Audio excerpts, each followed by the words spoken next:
Thank you for joining us today. My name is Christine Torres. I am the Director of Success Initiatives from the Pioneer Center of Student Excellence, and I am on the Houston campus. Today's workshop is College Confidence, Thriving When College Feels Tough, a collaborative workshop with Aaron Raspberry and Ashley Barrera from our Counseling and Psychological Services. And I'd like to give them a few seconds just to introduce themselves. Hi everyone. As Christine said, my name is Erin Raspberry. I'm one of the licensed mental health clinicians here on the Houston campus and an LPC here in the state of Texas. And I'm excited to be here today. Hello, everyone. I'm Ashley Barrera. I'm the other therapist here on the Houston campus. I'm a licensed mental health clinician, also an LPC, and excited to be here with y'all. Let's get started. Thank you very much for your introductions and for being here with us today. So this is just an overview of what we're going to be covering today. We're going to be talking about understanding adaptability and confidence in college, identifying and using your strengths for success, managing stress and anxiety, and overcoming imposter syndrome and perfection. Before we get started on talking about our first topic, I want you to think about the first time you learned a new hobby or tried something for the first time. Maybe that was riding a bike. When you first started riding that bike, you might have felt a little wobbly, you might have fallen a couple of times, but you got back up. You didn't quit. The key is that every time you got discouraged, you bounced back from that. Without realizing it, the stopping and starting again, that helped with increasing your confidence. This is just like college. When we look at college, everybody comes in with different backgrounds, different things that they have been through. And what's important to note is confidence is not something that you automatically have. It's something that comes with confidence, with building over time and with effort. So you being the person that is accountable for encouraging yourself to keep going and to keep showing up. So just like if you walk into college, you walk in with the mentality that you are going to grow, that you are going to struggle, and that you're going to get through this.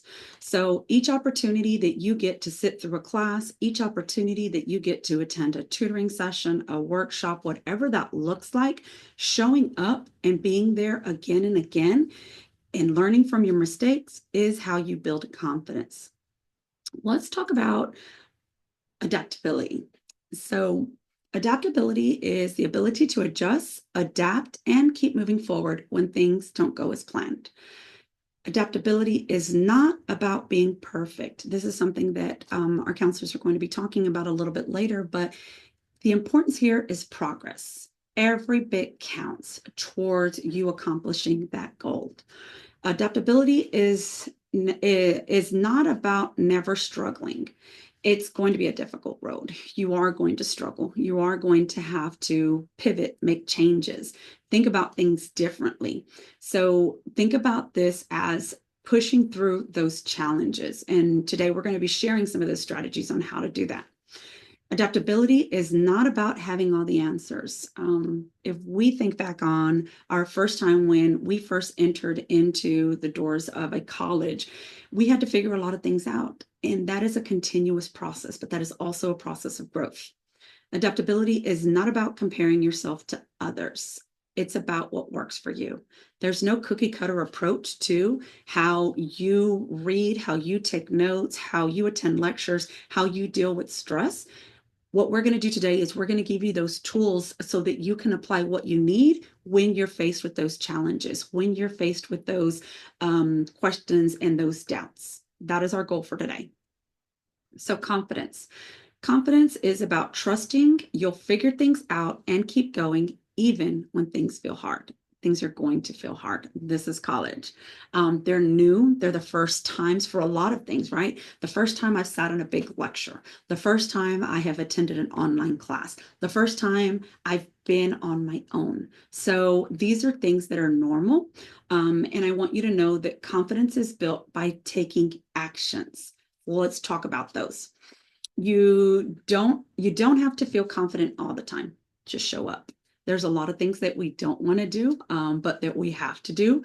And as we start getting used to the fact that I don't have to do these things, I get to do these things, the more we start to build that confidence level. So actions builds confidence. You just showing up, you just logging into Canvas, you sending that email to your professor that you have a question or you want to schedule a meeting. So it's all about taking that next step. You don't have to know everything, and you're not in this alone.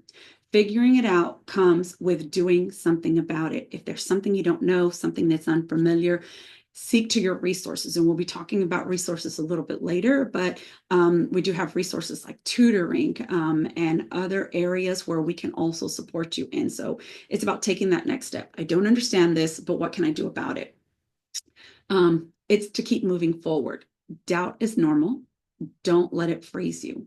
Our counselors are also going to be talking about that a little bit later. And I think this is an excellent segue into understanding that confidence and mental health play a big role together. And we're going to give you some tips on that too.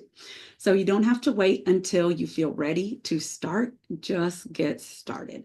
Break things up into smaller pieces so where you can get started on just the initial part of understanding and then start moving towards creating different things that are going to get you to that end goal. And confidence comes with effort. It's the time and effort you put into it and that action that you put into reaching that goal. You don't have to have it all together. Stay open to learning. So growth builds confidence, not perfection. So our goal is not perfection, it's just to move forward. Identifying and using your strengths for success.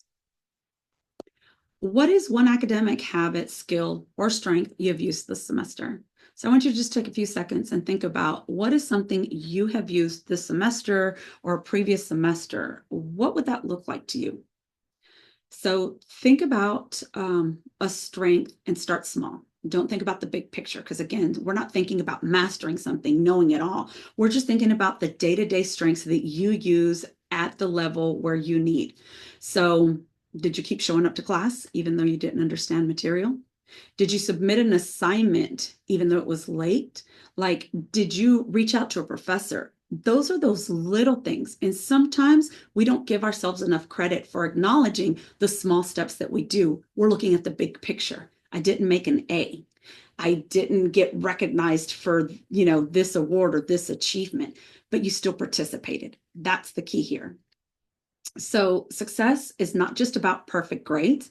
It's about the actions that you take as a student to keep moving forward. So it's holding ourselves accountable for these are the things that I need to do to get to that next process, that next level, that next week, that next semester. Okay. In case you were having trouble just kind of figuring out what those small steps were, I've kind of put them here together to help you get an idea of what strengths look like. So we're first going to break this down into habit strengths. These are things that you do to help keep you on track. Now, you might look at this first one and say organized, and you can say, well, I'm terrible at organizing. I feel like I'm not a good planner. I feel like I don't have a good balance in school and life. These are all things that you have mastered at one point in time in your life. And these are things that you can continue to master. You just have to be aware of where these strengths are and how to build on those strengths. And that's our goal for today. Maybe you have had trouble with writing a paper, and instead of not submitting it and not doing it, you figured out, well, maybe if I ask the professor, maybe if I ask a classmate, maybe if I went to the right site to get help, that's resourceful, right? That's thinking about that next step. That is taking action to move forward. Maybe you realized that you missed a deadline. You stayed calm under pressure.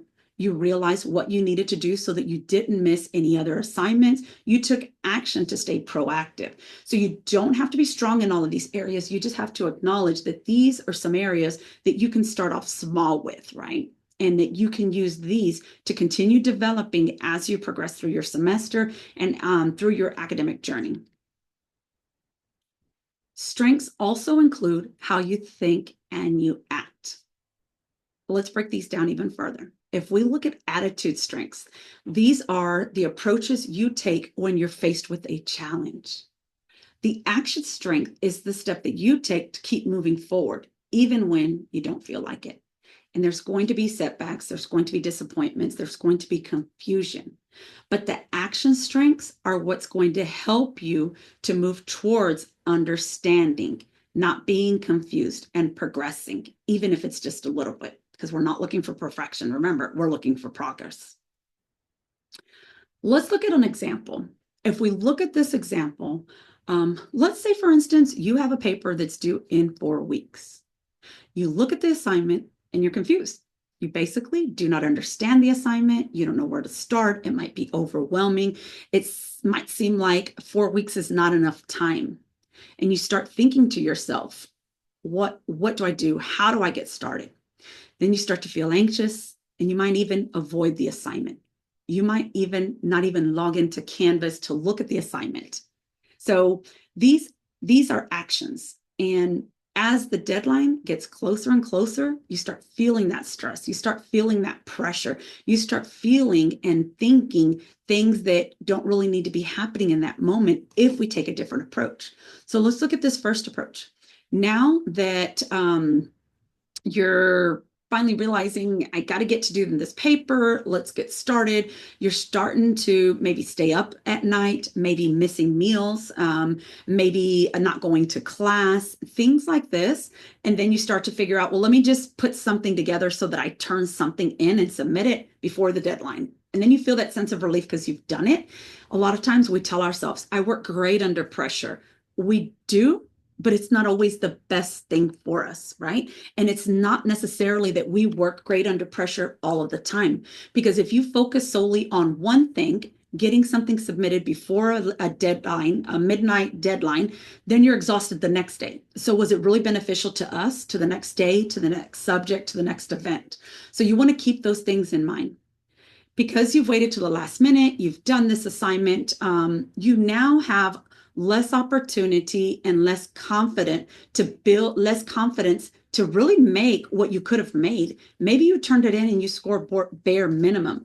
But if you plan in advance, you have an opportunity to submit it to the right site, to work with your instructor, to get some feedback, and to get a better grade. This is how you take action. So let's look at a couple of things here. If we look at this example and we identify the attitude in this example is, I can't do this. So if we feel that we can't do that, that's the feeling part. The action is, I'm just going to avoid it altogether. I'm going to procrastinate. More stress starts to build up, and then lower performance starts to happen. We see this in different things. We can see now that we're sleeping in. We can see now that we're avoiding class. We're avoiding Canvas. We're avoiding just different things and conversations that have to do around this assignment, which is not healthy for us. So what we want to do is we want to look at a different example now. If we look at this example, the same example, but our attitude is different. If we start looking at, well, I have this paper due in 4 weeks, but what if we shift our thought process and you look at this assignment and think, wow, this is a lot to do. The first thing I'm going to do is create an outline. Then I'm going to look at my calendar and plug in some deadlines. Then I'm going to make sure that I hold myself accountable. I'm going to show up. I'm going to do these things that I told myself I was going to do. So soon you start to feel progress. You start to build confidence. Maybe you go into using the Pomodoro technique and you say, I'm going to sit here for 25 minutes. I'm going to create this outline and these deadlines. And you start to feel that sense of accomplishment. And I want you to realize that this is not the first time you've felt this sense of accomplishment, because you've mastered this before. But sometimes when we get stressed, when we get overwhelmed, we really do forget about what we can do and what we've done in the past. So then you turn in the assignment and you're able to get that result that you were expecting. Let's look at the attitude in this example. The attitude is we start thinking, we take a different approach. It's more of a positive approach. We start to think, yeah, this is a lot, but I'm going to start out by creating an outline. That's the first step. And sometimes taking that first step can be the scariest thing ever. So if you're just worried about the paper, maybe your first step is just, I'm just going to read the instructions. I just need to understand it. This is why I say it's not a cookie cutter approach to everybody. It's what works for you. If your first step is, I'm just going to print it. I just need to print the assignment so it's not in Canvas and I can write questions. I can talk to the teacher before or after class. These are steps that you need to take so that you have this level to continue moving forward. So the action in this example is we start early, we build confidence, we reduce stress, and we have better results. Okay. So I want you to figure out what project, what assignment, what have you been avoiding this semester? And I want you to try to use this style of approach to say, what can you do? And then how can you take action?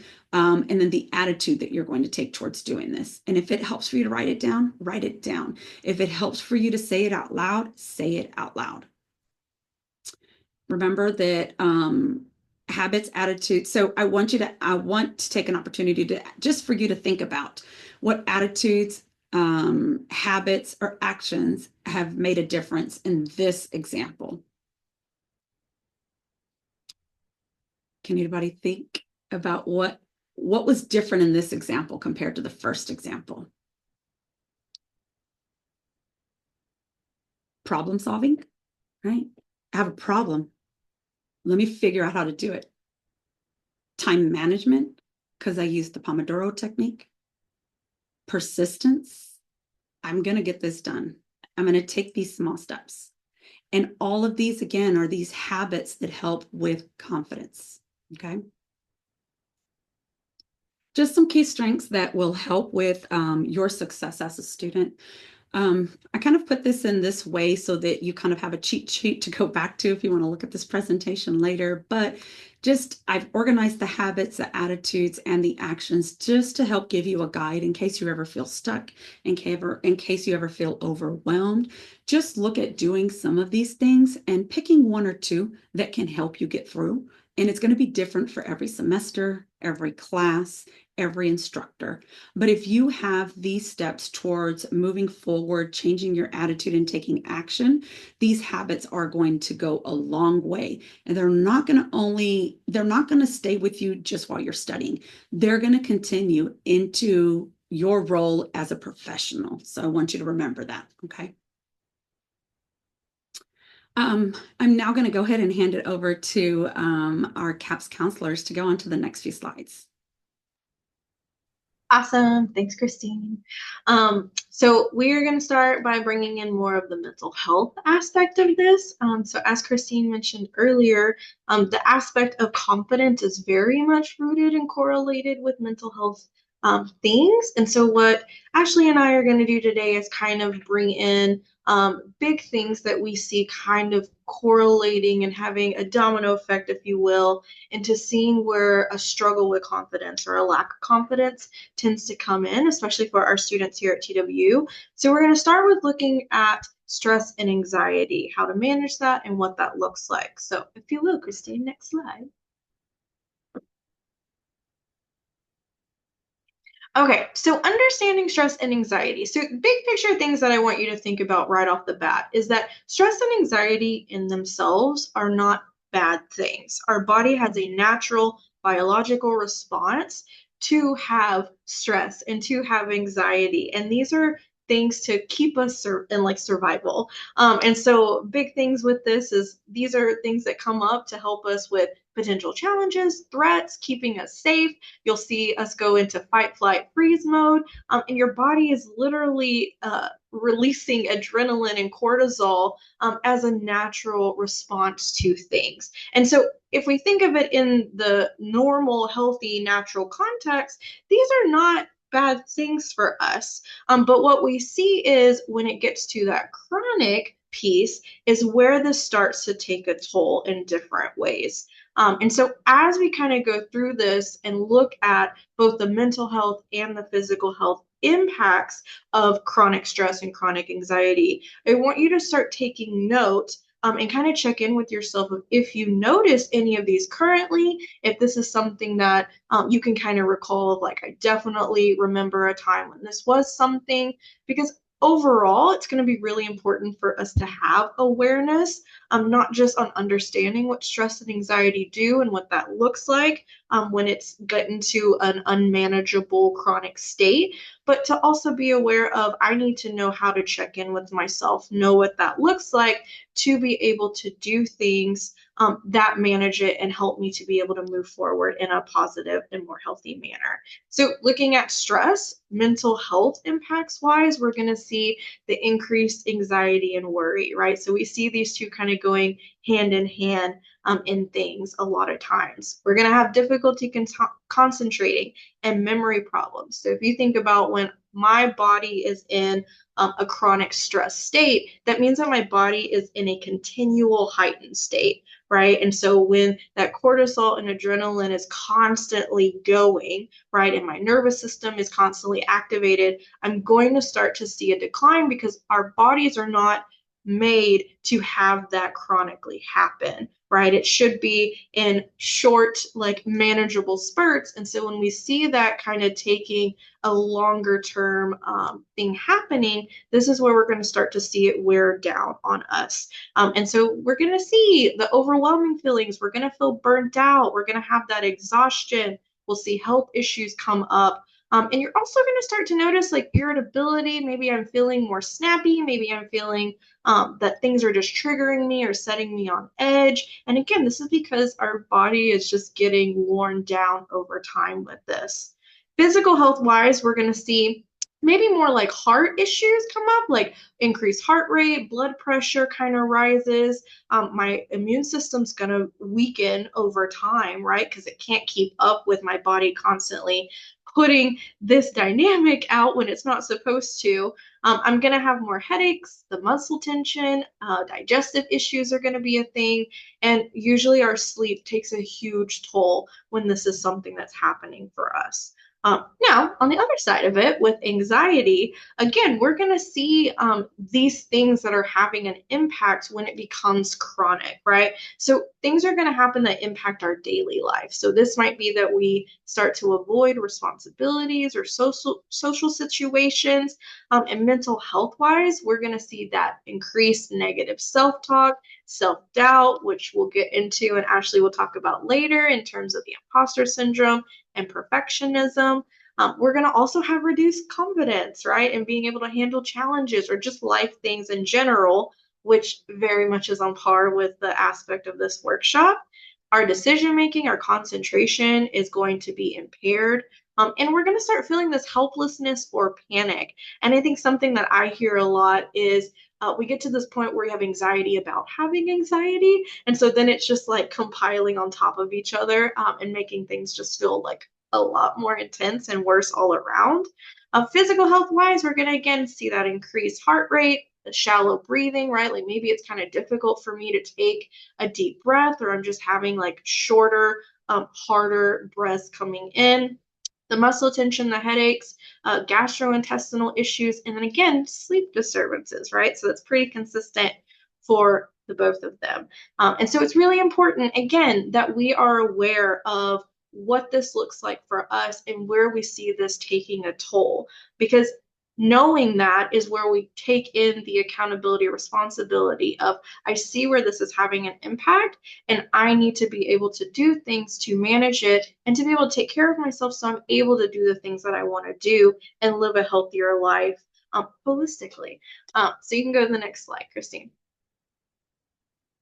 So thinking about like now that we're aware, right, of what stress and anxiety look like for us, especially in a chronic aspect, it's important for us to know how to be able to manage that. And so key things that I want you to think about is we have to be able to identify what our stress, anxiety triggers, and just even aspects of that look like for us.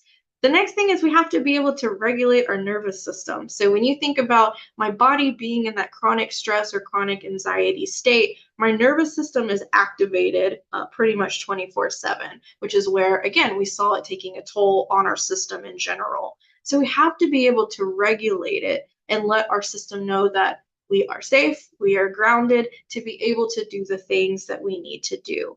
And then it requires building habits. So again, that accountability piece of I have to take actions, right, and do things to be able to manage this and take care of myself.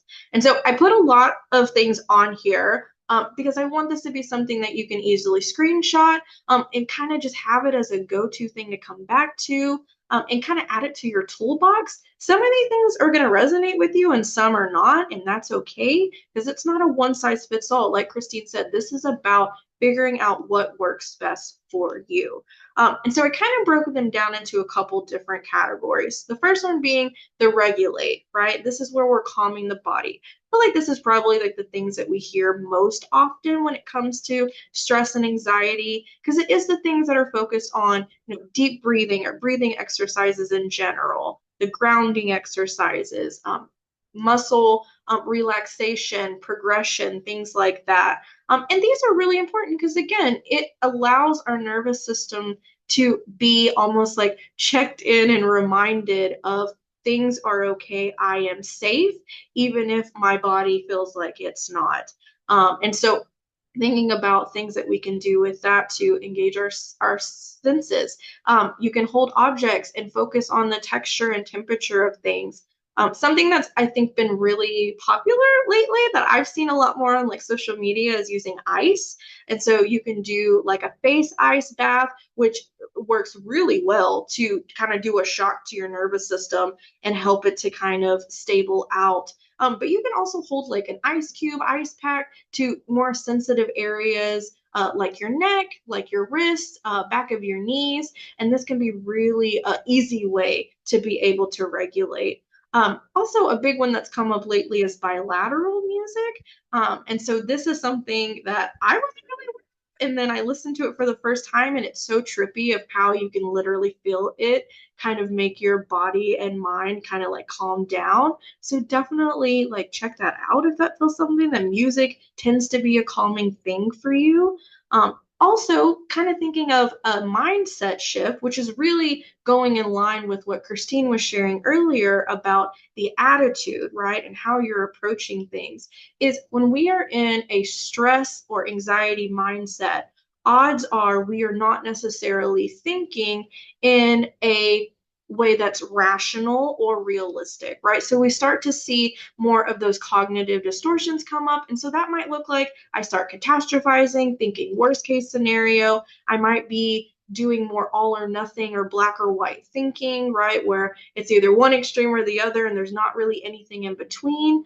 And so we see that come up a lot, which is where we have to be really intentional about checking in and fact checking ourselves, so to speak. It's also important for us to have a growth mindset, right? I think a lot of times when we feel this stress and anxiety and what Ash will talk about later with the imposter syndrome and perfectionism is we get into this mindset of I need to be like great at this or perfect, and if I'm not, then I'm not good at it at all, right? And again, there's no in between. And so adopting a growth mindset means I am aware, right, that there might be things that I can improve upon or learn or grow in, but that doesn't mean that I'm not capable, right? It doesn't mean that there's not ever going to be anything a part of this that I won't be confident and able to do things in a more efficient or more knowledgeable way in the future. And so taking this idea, an example would be I'm not good at this to I'm still learning, I can improve, and that's okay, right? And this needs to be something to where a growth mindset is lifelong, right? So it's not just while you're in school or in these programs, you're going to be a lifelong learner no matter what field or career you're in because things constantly evolve and change. And so keeping and adding this mindset will help you to be able to approach changes and things that need to be learned in the future without beating yourself up over it and thinking, oh my gosh, I'll never be able to learn that, do that, whatever that looks like. Also, lots of self reflections, journaling. I always say, like, when you have a million thoughts in your head, like, word purge it out. And that can be in the form of journaling. People use art to kind of use that to get things out. And so, whatever feels good for you. On the other side of that, the build habits part of that, we have to be able to get to this place of it's great that I have things to regulate, calm myself, shift my mindset, especially in moments when I am having more stress and anxiety. But we have to also have preventative and proactive measures. And that's where the habits become really important, right? Of like taking care of things holistically to make it where it's easier for me to be able to manage stress, anxiety, challenge, things that come up. And so a big thing with that is we have to be able to prioritize our sleep and our recovery period. This tends to be the thing that gets thrown out the window first thing, and it has an impact. We just saw on the other slide for both stress and anxiety, when it's chronic, of sleep disturbances come up, right? And that takes a toll on our body in a lot of different ways. So we have to prioritize that. We got to move our body. We have to fuel our body, right? And so a part of that too is, especially if I'm in a habit of not really taking in nutrient foods or drinking a lot of water, but instead I'm running off of Red Bulls or Monsters or eating really sugary things and lots of coffee, like that's going to have an impact, especially if we're not putting in other things of substance and protein into our body. Set boundaries, say no to things. It is totally okay for you to say no, right? Like limit your screen time. If it feels like I'm dissociating a lot with social media or I'm comparing a lot to peers on social media, then maybe we need to really check in with ourselves if this is helpful for me right now or what that limit might need to look like. Time management and realistic goals. Christine talks a lot about this in her workshops. And so there are wonderful ways that she has gone over of how to do this. But I think most importantly is really keeping in mind of what's realistic for you. I can't tell you how many times I hear where students are, upset with themselves because it's like I had 20 things on my to-do list that I expected myself to get done today, and then I get to the end of the day and I only did 5, right? And then I'm like, I feel guilty, I feel all these things, and then it already goes into the next day of feeling just like not good about it. And so something to be mindful of is, am I being realistic about the things that can be done in a 24-hour period, right? If I go through that to-do list, are all of these things like necessary for getting done today? Or are there ways that I can break that up of, you know what, there are 3 things that I for sure have to do today, but there are 3 things that I can do tomorrow, right? Or maybe 2 things that aren't due until the end of the week. And so being realistic of what that looks like.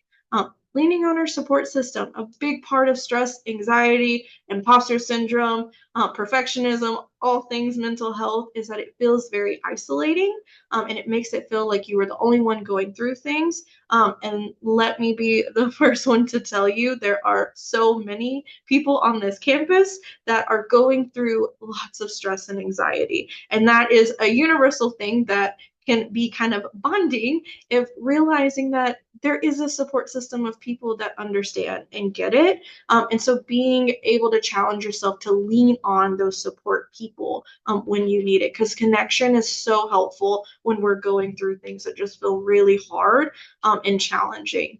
Being mindful, be more aware of being in the present moment. If you are stuck in the stress and anxiety thoughts, you are in the clouds of the what ifs and the worries, and you are not present. And so really being intentional about making sure that I am here in the moment. I am making sure I feel grounded. I'm using my strategies to kind of help me do that. So I'm approaching things with a calmer and more present mindset. Spend time outdoors. We hear this all the time. The sun is important. It helps us mentally. There's so much research on it. So definitely get out into nature and do that.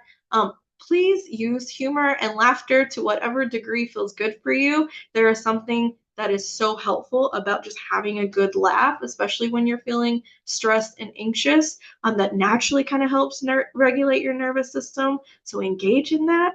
And then also engage in things that you enjoy, right? Like a big part of when we feel so overwhelmed with things, if it feels like, oh my gosh, like I just have to like focus and like do X, Y, and Z things of school and being a student, and that wears you down even more. And so being sure that you are implementing things that still feel good for you, so we're not burning out even more.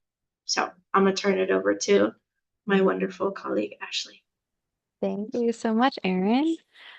So we just also wanted to highlight 2 specific ways that anxiety and stress can really manifest. Like we talked really generally and also gave examples about what that could look like, but more specifically, that is imposter syndrome and perfectionism. And when I'm sharing this today, I would like for you to visualize imposter syndrome like an umbrella, and perfectionism is underneath that umbrella. And so to describe imposter syndrome, it's that self-doubt of your intellect, of your skills or accomplishments among high achieving individuals, which is prevalent here in college. And often we cannot internalize that success, and meaning that we can't fully believe it, we can't really hold on to it or accept it for as it is. And subsequently, we experience those feelings of anxiety, of stress, of self-doubt, of anxiety and depression. And we also have a fear of being exposed, like almost like we're a fraud or we don't belong here, despite the evidence that you are here, you were accepted to be here, and your hard work paid off.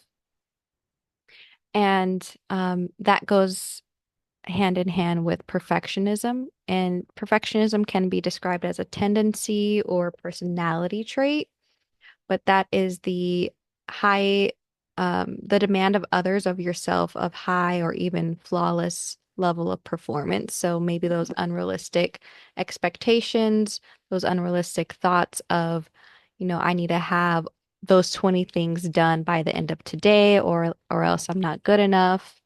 And it's also associated with the same anxiety, depression, and other mental health problems. And with perfectionism, it can be also triggered by your genetics or how you were raised, or maybe even the environment that you're in or other traumatic experiences. Like this other person expected me to be perfect, and then I lost that relationship because I wasn't perfect, right? Or maybe um, I internalized that as like I'm not good enough. So every time I feel like I have to challenge that, I freeze or I have that overwhelming sense of anxiety. And can you go to the next slide, please? So I wanted to bring forth Christine's example earlier to highlight the like start of imposter syndrome. So with that example of you have a paper due in 4 weeks, that initial attitude of I can't do this, that could be looked at like this is the first domino of the imposter syndrome setting in, right? Like the constant thoughts of I can't do this. I don't feel like I know anything right now. I'm catastrophizing. I want to avoid, and now I'm procrastinating, which leads to, man, I really don't belong here. I really feel like a fraud. Like maybe I'm not cut out for this. And it's really hard to pause and get yourself out of that spiral if we continue to like fuel that fire versus taking those action steps that Christine mentioned or building new healthy habits. And I wanted to highlight also some specific categories of imposter syndrome because it can look like that self-doubt that like I'm feeling like a fraud, but there's also other things that it could look like. So, of course, that reoccurring feeling that you're not capable as others perceive you to be, that constant fear of exposure, like worrying that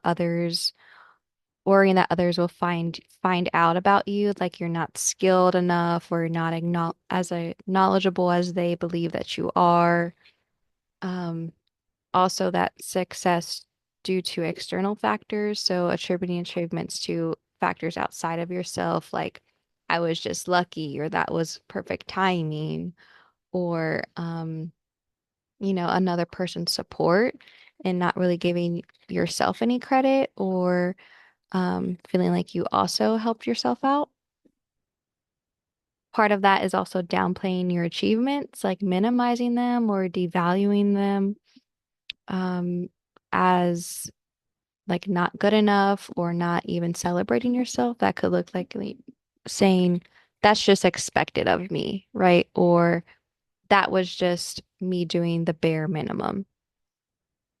And then, of course, perfectionism and overworking. So, holding yourself to those unrealistic standards and working excessively due to avoid potential failure or being overly critical of your performance. Like, wow, I really got, um, or I got like an 85, but it should have been a 90, or I got a B, it should have been an A. Um, or avoiding other things in your life to really make sure that you're perfect and like doing all that you can in this one specific area because you're afraid of failing or you're afraid of being exposed that you're not good enough. And that could look like not taking care of your body, that could look like not taking care of your relationships or even not taking care of that internal relationship with yourself, right? Like that negative self-talk, that constant reinforcing, like, I'm not good enough unless this happens, and stopping that. So let's talk about like strategies and ways to take a pause. So next slide. So consider using some of these when you notice those thoughts of self-doubt, that excessive worry, feelings of inadequacy, internal pressures and judgments, or overall negative shift in your well-being. And I also want to highlight that what was mentioned earlier with Christine and Aaron, those are great ways of um, taking action and like creating new habits to pause the anxiety and to implement some overall well-being. These are more of like general things to help specifically with imposter syndrome and that perfectionism. And they're gonna like overlap, right? So it's about letting go of comparison and knowing that you can be present in the moment, like in an exact moment, like mindfulness, being compassionate and kind with yourself. So that's the way that you talk to yourself, the way that you um, challenge your inner critic. Does that mean that you have to like talk down on yourself? Can we implement a way that you noticed maybe someone you look up to and how they speak to others? Can you implement that way of talking to yourself? A big part of it also is recognizing your success with confidence and respect. Almost like, okay, how would I talk to another person, right? And recognizing their accomplishments, or even someone that I care about. Like if you have a sibling or a small child in your life, like how would you talk to them about it and recognize their accomplishments and their success? Set realistic and achievable goals. With a example Aaron mentioned earlier, like it's okay that I can just accomplish 5 things of today versus these 20. Trying new things and failing at them or feeling uncomfortable in that moment and getting yourself back up, right? Like moving forward, that persistence, that determination, like I may not have achieved it the way I wanted to, but I still got something from it. I still learned, and it was an opportunity for me to be uncomfortable and pick myself back up. Positive affirmations and goes to also how you talk to yourself. So that could be like a daily mantra or a prayer you say every day, at the beginning of your day or at the end of your day. Um, Recognizing and reframing those negative thoughts, as we mentioned earlier, right? From I can't do this to I'm still learning and I have room to improve. Big picture mindset, what I meant by this is more focused on overcoming the perfectionism. So when you notice yourself like being stuck on that detail and you're spending so much time stuck on that detail that you often uh, lose track or that you forget that there is a bigger picture here, right? This is one part of the assignment, or maybe this is just one assignment that I got a bad grade on. The bigger picture is I still have this X amount of time left, and I'm spending a lot of energy, thoughts, emotions on this one thing that it's taking away from other things that I could be focused on to improving my situation. And it also can help you bring some like compassion and kindness to yourself at the same time. Other things that were shared earlier is like sharing your feelings, like reaching into your support system, or even with someone that is going through a similar situation with you, like a peer, like, man, this is really hard. Like, how are you getting through this? Right? Another way to maybe learn about some resources that you didn't know about. And talking about resources, some self-help resources. We have a When Life Feels Messy podcast. That's a podcast that Aaron and I started out of CAPS, which highlights everything mental health, um, and other like self-help podcasts out there. We also have blogs and videos on how to help yourself through hard times in college, seeking out books of self-help or support groups during this time, that creating that sense of community and like you're not alone is so, so valuable. And lastly, like seeking professional help. And you can do that by coming to CAPS or reaching out to CAPS, me and Aaron's department, in helping you process not just what's going on, but develop strategies that work for you in your life specifically. Um, can we go to the next slide to highlight some of our contact info? So reach out to us, connect with us. We would love to, start working with you and talk to you. You can schedule an appointment with our Denton front office. You can call us here at these numbers or our Houston front office. If we don't answer, you feel free to leave us a voicemail. We also have a 24/7 crisis line for those really intense moments where you feel like we need that immediate help.